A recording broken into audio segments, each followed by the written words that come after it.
अध्याय 1। गेहूं पीसने वाला एक अद्भुत संत वंदना। गेहूं पीसने की कथा तथा उसका तात्पर्य। पुरातन पद्धति के अनुसार श्री हेमाड पंत श्री साई सच्चरित्र का आरंभ वंदना करते हैं। प्रथम श्री गणेश को साष्टांग नमन करते हैं, जो कार्य को निर्विघ्न समाप्त कर उसको यशस्वी बनाते हैं कि साई ही गणपति है। फिर भगवती सरस्वती को, जिन्होंने काव्य रचने की प्रेरणा दी, और कहते हैं कि साई भगवती से भिन्न नहीं है, जो कि स्वयं ही अपना जीवन संगीत बयान कर रहे हैं।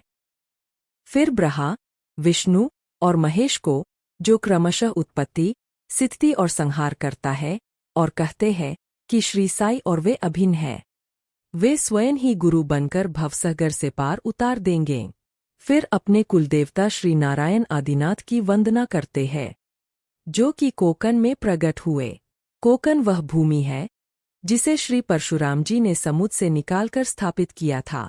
तत्पश्चात वे अपने कुल के आदि पुरुषों को नमन करते हैं। फिर श्री भारद्वाज मुनि को, जिनके गोत्र में उनका जन्म हुआ। पश्चात उन ऋषियों को, जैसे याज्ञवल्क्य, भृगु, पाराशर, नारद, वेदव्यास, सनकसनंदन, सनत कुमार, शुक, शौनक, विश्वामित्र, वशिष्ठ, वाल्मीकि, वामदेव, जैमिनी, वैशंपायन, नवयोगींद्र इत्यादि तथा आधुनिक संत जैसे निवृत्ति, ज्ञानदेव, सोपान, मुक्ताबाई, जनार्दन, एकनाथ, नामदेव, तुकाराम, कान्हा, नरहरि आदि को नमन करते हैं। फिर अपने पितामह सदाशिव, पिता रघुनाथ और माता को, जो उनके बचपन में ही गत हो गई थीं। फिर अपनी चाची को, जिन्होंने उनका भरण पोषण किया, और अपने प्रिय ज्येष्ठ भ्राता को नमन करते हैं। फिर पाठकों को नमन करते हैं, जिनसे उनकी प्रार्थना है कि वे एकाग्रचित होकर कथामृत का पान करें।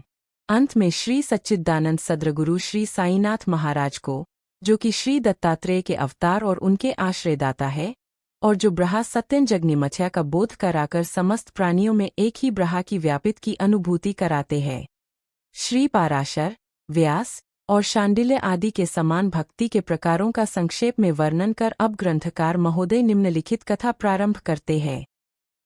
गेहूं पीसने की कथा। सन 1910 में एक दिन प्रातःकाल श्री साई बाबा के दर्शनार्थ मस्जिद में गया। वहां का विचित्र दृश्य देख मेरे आश्चर्य का ठिकाना न रहा कि साई बाबा मुंह हाथ धोने के पश्चात चक्की पीसने की तैयारी करने लगे।